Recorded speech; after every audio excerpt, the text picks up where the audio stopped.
ஜெய் சாய்ராம். ஜெய் குரு தேவதத்தா. குருர் பிரம்மா குருர் விஷ்ணு குருர் தேவோ மகேஸ்வரகா.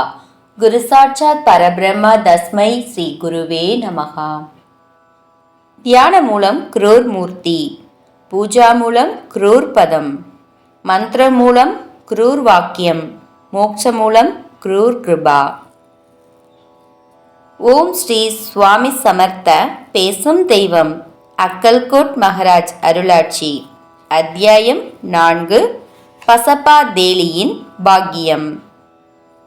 கிபி 1844 வாக்கில் ஸ்ரீ சமர்த்தர் மங்கள்வேடாவில் இருந்தபோது நிகழ்த்திய அற்புத சம்பவம் இது.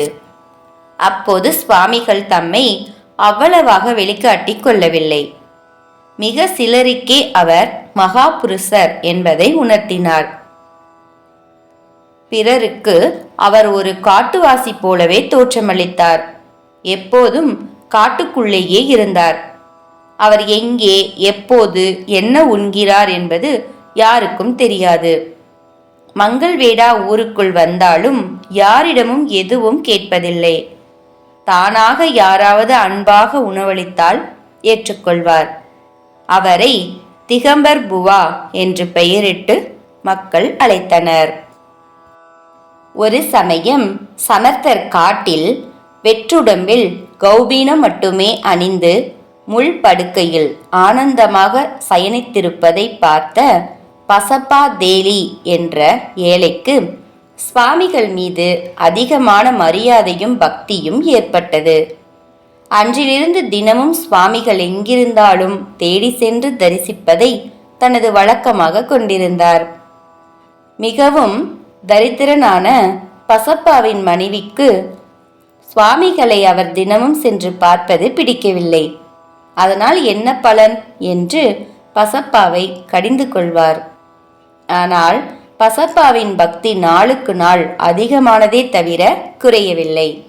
இவ்வாறாக பல ஆண்டுகள் கழிந்தன. சுவாமி மகாராஜுக்கு பசப்பாவின் மீது கருணை வந்தது. அவருடைய ஏழ்மையை போக்க திருவுளம் கொண்டார். ஒரு நாள் மாலை 4 மணி அளவில் பசப்பாவை உடன் அழைத்து கொண்டு அருகே இருந்த காடவன் என்ற அடர்ந்த காட்டுக்குள் சுவாமிகள் வேகமாக நடக்க ஆரம்பித்தார். சுவாமிகளை பின்தொடர்ந்து பசப்பாவும் ஓடிக்கொண்டே இருந்தார். சூரியன் மறையும் வேளை எங்கும் இருள் பரவ ஆரம்பித்தது. அப்போது திடீரென்று அங்கே ஆயிரக்கணக்கான பாம்புகள் நெளிந்ததை பார்த்ததும் பயந்து போய் பசப்பா சமர்த்தரிடம் தஞ்சம் புகுந்தார். சுவாமிகள் பசப்பாவை பார்த்து, பயப்படாதே, உனக்கு வேண்டிய அளவு இந்த பாம்புகளை எடுத்துக்கொண்டு போ என்று அபயமளித்தார். சுவாமிகளின் பாலிருந்த அசைக்க முடியாத பக்தியால் பசப்பாவும் தன்மேல் இருந்த துணியால் ஒரு பாம்பின் மீது போர்த்தி மடக்கி தனது கக்கத்தில், அதாவது கை அக்குளில் வைத்துக் கொண்டார். அது சுமார் 2.5 அடி நீள பாம்பு. பசப்பா எடுத்துக்கொண்டவுடன் மீதமிருந்த பாம்புகள் அனைத்தும் மாயமாக மறைந்துவிட்டன. என்னே சுவாமிகளின் கருணை!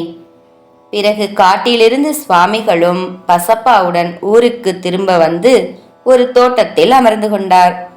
பிறகு பசப்பாவுக்கு விடை கொடுத்து அனுப்பும்போது, பசப்பா, உன் அக்குளில் செல்வம் இருக்கிறது, உன் மனைவி குழந்தைகளுடன் ஆனந்தமாய் வாழ்க என்று அருளினார்.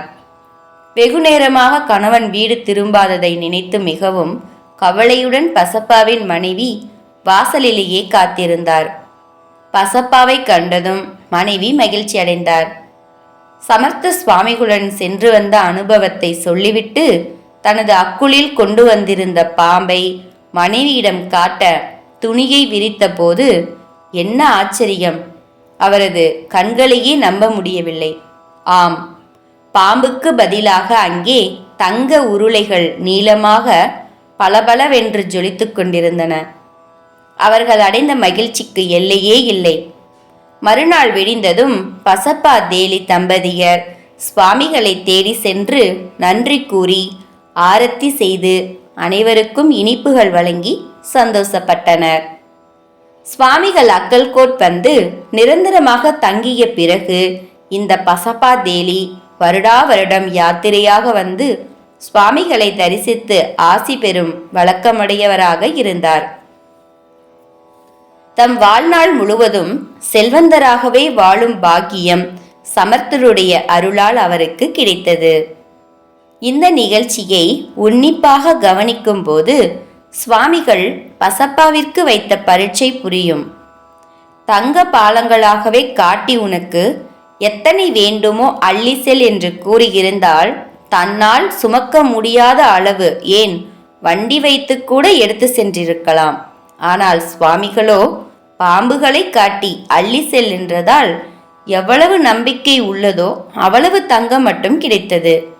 ஒருவேளை அந்த பாம்புகள் எல்லாம் தங்கமாக மாறும் என்று பசப்பாவிற்கு தெரிந்திருந்தால் பயம் போய் பேராசையே வந்திருக்கும். ஆக சுவாமிகள் பசப்பாவின் நம்பிக்கைக்கு ஒரு சோதனையும் செய்து அருளிய விதம் நம்மால் என்றும் மறக்க முடியாத அனுபவமே. குரு கடாட்சம் பரிபூர்ணம்.